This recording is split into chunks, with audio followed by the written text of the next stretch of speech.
So no matter where you live, you need a house number or a flat number. So we came up with an idea to create a house number planter box. Yes, something just a little bit over the edge, a little bit different that you can work up, you can change up seasonally or have something permanent in it. So we had a piece of leftover shelving, which is actually laminated pine. And if you want to buy the right size, you can pick this up at your local hardware store. Now, this is the backing, all right? Your biggest piece of timber, which is 450 by 350 millimeters, okay? This is going to form the front of your little box. This is 300 millimeters by 145.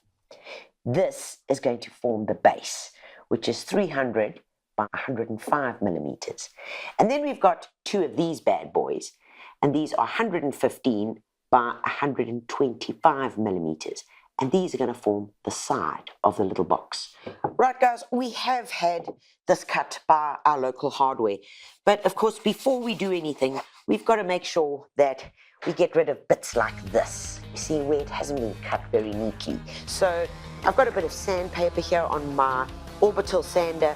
It's a medium roughness, a medium grit, and we're just going to simply give it a good sanding, get rid of all the burrs, then give it a good dust to make sure that we're ready for the next step. Right, dusting is done. Now a good wipe with some mineral terps.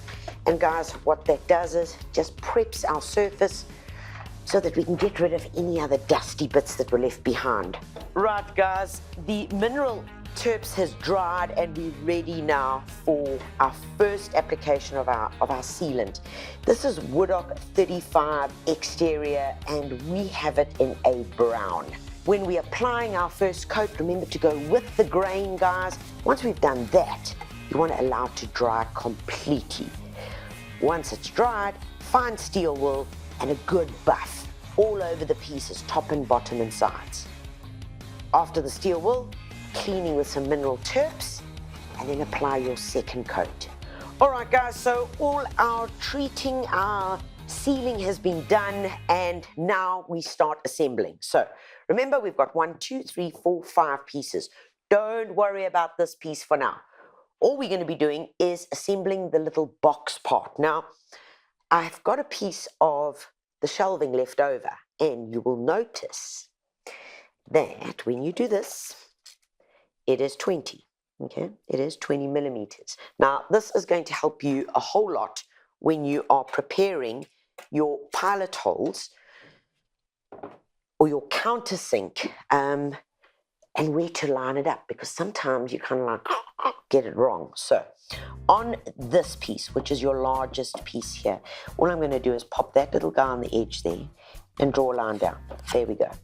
And I'm going to do that on 3 sides. Now, countersink holes. 1, 2, 3, 4, 5, 6.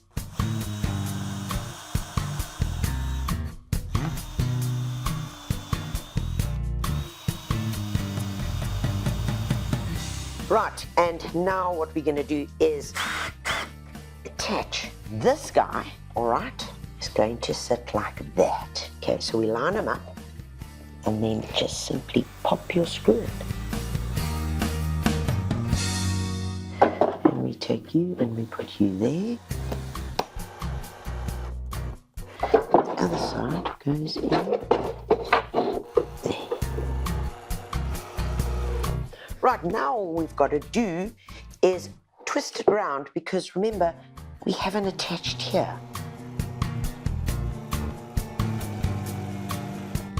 Right, guys, now we've got this and we need to work out where we're going to position it on our back plank. So I pop it along there and I'm just going to make a mark, score it there, and do exactly the same thing over here. So I need to make my pilot holes within this side of the line. So once you've made your pilot holes, we're going to use the same little nifty piece of wood. So you pop it along there and you pop it along the back, and then simply pop in our screws and we're nearly good to go. Ha, ha, ha. Boys and girls, there we go. Isn't she looking gorgeous?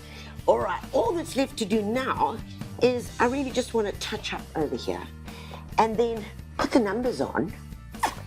Oh, and then put the plants in. Well, there you have it. My numbers board, house number, with the difference and endless possibilities of changing it up. So whether it's purple this month or whether it's a succulent the following month or whether it's an indoor plant, it's you who can decide.